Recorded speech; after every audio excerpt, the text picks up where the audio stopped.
Deriving the rocket equation using the fundamental laws of mechanics. Everything starts with the law of motion of Isaac Newton. These laws express the conservation of the linear momentum, defined as the mass times the velocity for a system containing many particles. The force is given by the time derivative of the linear momentum, a result which summarizes the second law and which is completely general. The first law says that every object will remain at rest or uniform motion in a straight line unless compelled to change its state by the action of an external force. When the force is set equal to zero, the linear momentum is constant and the velocity of the particles are constant as well. For a rigid body, all particles have the same velocity, and therefore the system moves in a straight line or remains stationary. As for the third law, we will see that it is applied to closed systems and represents the action of some parts of the system on the dynamics of other parts. In this way, all laws of motions are in fact interrelated and are all a consequence of the principle of momentum conservation. Another fundamental concept is the notion of a reference system. A coordinate system is a set of orthogonal axes attached to an observer who can also read the time using a clock. From such a coordinate system, the positions in time of other particles or bodies are measured. If the external force acting on such particles is zero, the observer will see these particles moving at constant velocities. In this case, we say that the reference system is inertial. For non-inertial reference systems, the objects or particles will be accelerating even if they aren't under the action of any force. For a rocket ascending from the Earth's surface, the velocities are all taken from a reference system fixed to the ground. However, such a reference system is only approximately inertial, because all accelerations due to the Earth's motion are small as well. Therefore, in what follows, the non-inertial character of the Earth system isn't relevant. In general, a system is a collection of distinct parts.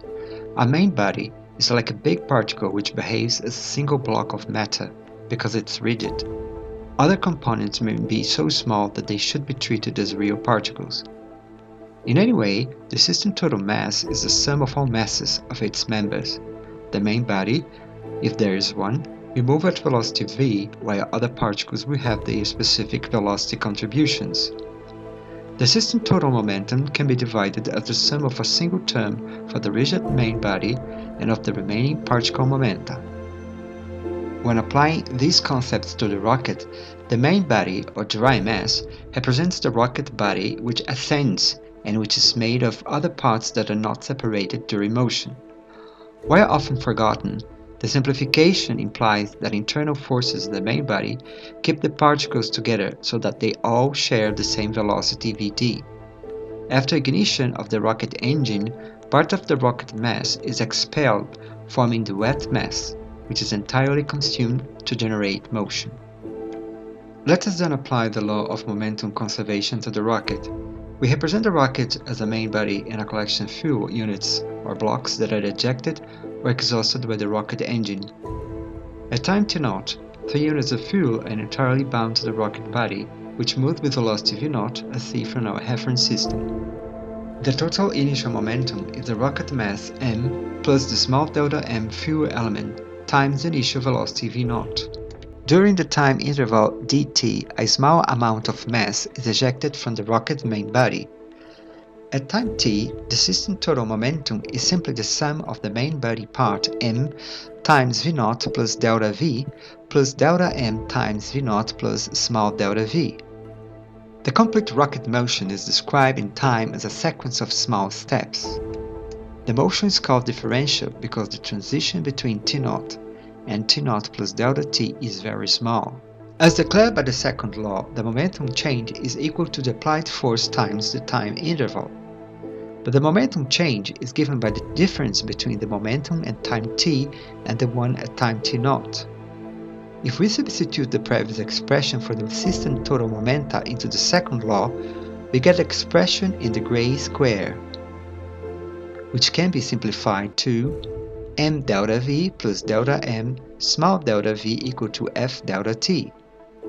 From this point on, We need a way to rewrite the velocity of the exhaust element delta-m as a function of the rocket reference system. The exhaust velocity is better described in terms of the rocket proper reference frame.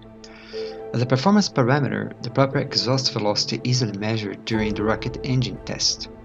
This velocity is given by the difference between the exhaust velocity in the inertial reference system and the rocket body velocity in the same frame. Let's just call the proper exhaust velocity VE. VE is a parameter of rocket design associated with the engine power, in which it determines the lift capacity of the rocket.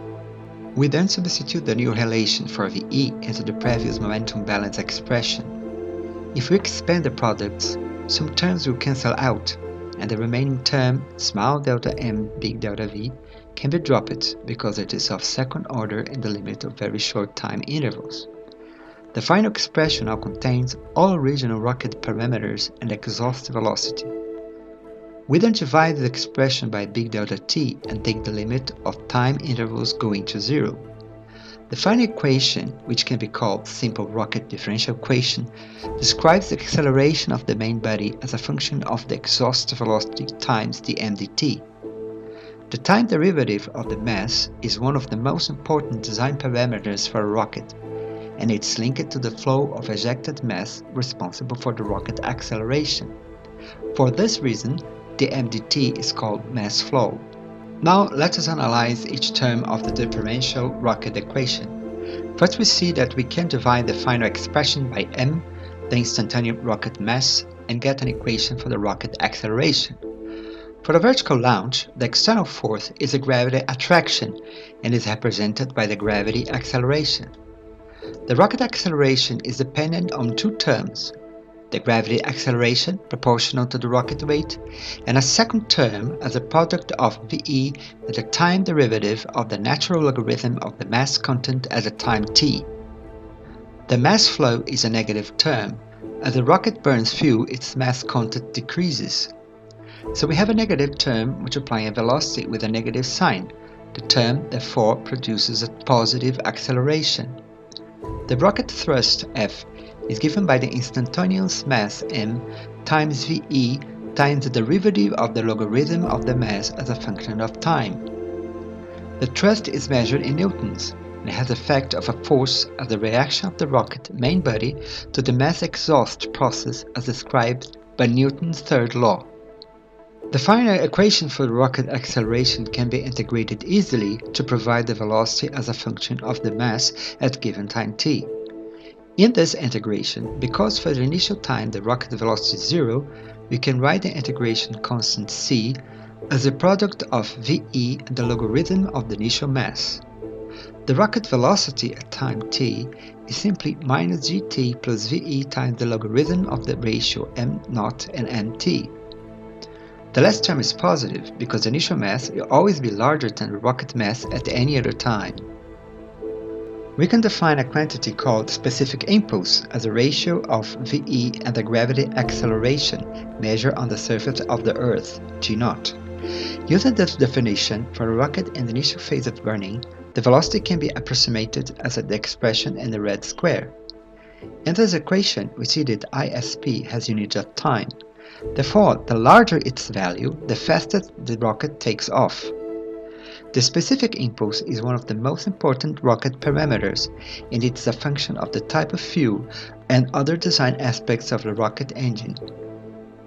We can write down the velocity law for a rocket free from external forces. In this case, we simply make F equal to 0 to get a simple relation expressing the real-time rocket speed as a function of the initial velocity and the mass flow. The first equation can be inverted in order to get the mass at time t as a function of the rocket velocity change or delta v. If T is the total burning time, then T is the remaining rocket mass or dry mass as a function of the rocket total velocity change. Therefore, the fuel mass is the complement of the total mass and given by the simple equation and the blue square, expressing the fuel mass as a function of the velocity change and the specific impulse. For the same delta v, the larger the specific impulse, the smaller is the amount of fuel necessary to keep the velocity change. For the same specific impulse, the amount of fuel grows as delta v grows, but it decreases as the specific impulse increases. The advantage of the use of specific impulse is seen in this plot, showing the relation between total thrust and an interval of specific impulses measured in seconds for different rocket engine concepts. As we see, chemical rockets have a broad range of thrust, but the specific impulse is limited to a narrow range between 200 and 400 seconds. In other propulsion concepts, for example nuclear rockets, the specific impulse is considerably larger, about 1000 seconds. For new propulsion concepts, like ionic engines, the specific impulse is even higher, reaching 3000 seconds, but the corresponding thrust is very small. The specific impulse concept allows us to classify the performance of rocket engines according to the type of fuel or burning mechanism they may use. An important theorem says that the motion of the system's center of mass depends on the total external force acting on the system. When this force is zero, the center of mass is motionless or moves at a constant speed as demanded by the first law. For a free rocket starting from rest, the center of mass remains stationary despite the large or even infinite distance covered by the rocket main body. We will see how this is derived in a future video. For now, thank you for watching.